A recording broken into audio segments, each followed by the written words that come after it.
দাজ্জাল কিয়ামতের অন্যতম বড় আলামত। নবী করিম সাল্লাল্লাহু আলাইহি সাল্লাম দাজ্জাল সম্পর্কে এত বেশি সাবধান করেছেন যে তার মতো আর কাউকে নিয়ে এত বেশি সতর্কতা দেয়নি।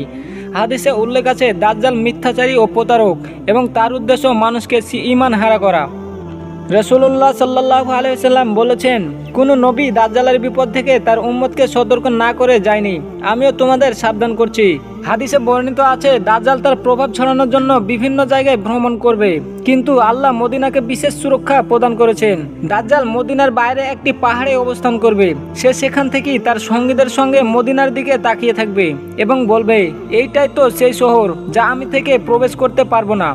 তবে মদিনা প্রবেশের জন্য সে চেষ্টা করলেও ব্যর্থ হবে। হাদিস অনুযায়ী মদিনা দাজ্জালের জন্য নিষিদ্ধ থাকবে।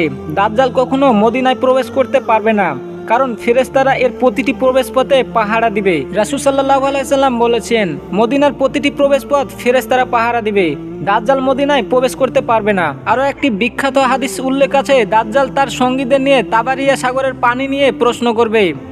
দাজ্জাল তার সঙ্গীদের সঙ্গে তাবারিয়া সাগরের কাছে আসবে এবং বলবে, এটা কি সেই সাগর? তারা বলবে হ্যাঁ। এরপর সাগরের সব পানি শুকিয়ে ফেলবে। দাজ্জালের সময়ে ঈমান রক্ষা করা অত্যন্ত কঠিন হবে। তাই রাসূল সাল্লাল্লাহু আলাইহি সাল্লাম দাজ্জালের ফিতনা থেকে বাঁচার জন্য সূরা কাহফ পড়তে পরামর্শ দিয়েছেন। যে ব্যক্তি দাজ্জালের ফিতনা থেকে বাঁচতে চায় সে প্রতি শুক্রবার সূরা কাহফের প্রথম 10 আয়াত পড়বে। দাজ্জালের আগমন এক বিরাট ফিতনার সময় নির্দেশ করে। মদিনা হবে ঈমানদারের জন্য সুরক্ষার স্থান, আর দাজ্জাল সেইখানে প্রবেশ করতে পারবে না। আমাদের ঈমানকে মজবুত রাখতে হবে, আল্লাহর উপর পূর্ণ ভরসা করতে হবে এবং রাসূল সাল্লাল্লাহু আলাইহি সাল্লামের নির্দেশ মেনে চলতে হবে। দাজ্জাল সম্পর্কে একটি গুরুত্বপূর্ণ হাদিস বলা হয়েছে যে দাজ্জাল পৃথিবীর প্রতিটি স্থানে পা রাখবে, তবে মক্কা ও মদিনায় প্রবেশ করতে পারবে না। মদিনায় প্রবেশের চেষ্টায় সে শহরের বাইরে এসে অবস্থান করবে এবং তার উপস্থিতির ফলে মদিনা 3 বার কেঁপে উঠবে। এতে শহরের সব মুনাফিক ও অবিশ্বাসী লোকেরা মদিনা থেকে বেরিয়ে তার সাথে যোগ দেবে। মদিনার প্রতিটি প্রবেশ পথে ফেরেশতারা পাহারায় থাকবেন, যা দাজ্জালকে শহরে প্রবেশ করতে বাধা দিবে। দাজ্জাল মদিনার বাইরে সাবকাতুল জুরুফ নামে এক স্থানে তাঁবু স্থাপন করবেন এবং এইখান থেকেই তার ত্রাস ও বিভ্রান্তি ছড়াবে। এছাড়াও হাদিসে উল্লেখ রয়েছে, দাজ্জাল জান্নাত ও জাহান্নামের মতো কিছু নিয়ে আসবে। তার কথিত জান্নাত আসলে জাহান্নাম হবে। তার এই ফিতনার কারণে বিশ্বাসীদের কঠিন পরীক্ষা হবে। দাজ্জালের আবির্ভাব সম্পর্কে নবী সাল্লাল্লাহু আলাইহি সাল্লাম পূর্ব থেকেই উম্মতকে সতর্ক করেছেন এবং তার বৈশিষ্ট্যগুলি স্পষ্ট করেছেন, যেন বিশ্বাসীরা তাকে চিনতে পারে এবং বিভ্রান্ত না হয়। দাজ্জাল পুরো পৃথিবী ঘুরে বেড়াবে, তবে মক্কা ও মদিনা প্রবেশ করতে পারবে না। তার ভ্রমণের গতি হবে অত্যন্ত দ্রুত। হাদিসে বলা হয়েছে, সে একদিনে 1 মাসের পথ পাড়ি দিবে। দাজ্জাল নিজেকে প্রথমে নবী হিসাবে দাবি করবে এবং পরে আল্লাহ বলে প্রচার করবে। সে মানুষকে বিভ্রান্ত করার জন্য অলৌকিক কাজ করবে, যেমন মৃতকে জীবিত করা, আকাশ থেকে বৃষ্টি নামানো। দাজ্জাল জান্নাত ও জাহান্নামের মতো কিছু নিয়ে আসবে। তার কথিত জান্নাত আসলে জাহান্নাম হবে এবং তার জাহান্নাম আসলে জান্নাত হবে। দাজ্জাল খাদ্য ও পানির উৎস নিয়ন্ত্রণ করবে। যারা তার অনুসরণ করবে তাদের খাবার সরবরাহ করবে।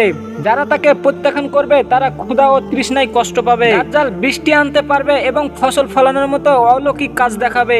তার নির্দেশে একটি শুকনো জমি সবুজ হয়ে উঠবে। তার কাজ হবে মানুষের ঈমান পরীক্ষা করা।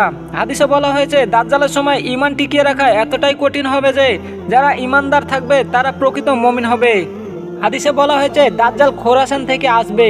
তার অনুসারীদের মধ্যে প্রধান হবে ইহুদি এবং অন্যান্য বিভ্রান্ত মানুষ। দাজ্জাল হবে একচোখা। তার এক চোখ অন্ধ বা ত্রুটিযুক্ত থাকবে। তার কপালে কাফির শব্দটি লেখা থাকবে, যা প্রতিটি মুমিন পড়তে পারবে।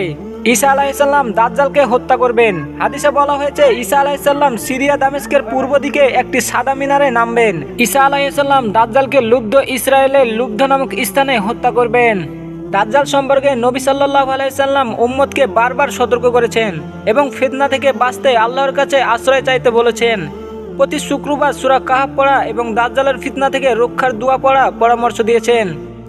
ভাই ও বোনেরা, আপনারা জানেন এই চ্যানেলটি শুধুমাত্র ইসলামিক শিক্ষা, কোরআনের আলোচনা এবং নবীজি সাল্লাল্লাহু আলাইহি সাল্লামের গল্পগুলোকে সবার কাছে পৌঁছানোর জন্য তৈরি। যদি আপনাদের এই ভিডিওটি ভালো লাগে এবং নতুন কিছু শিখতে পারেন তবে দয়া করে আমাদের চ্যানেলটি সাবস্ক্রাইব করুন।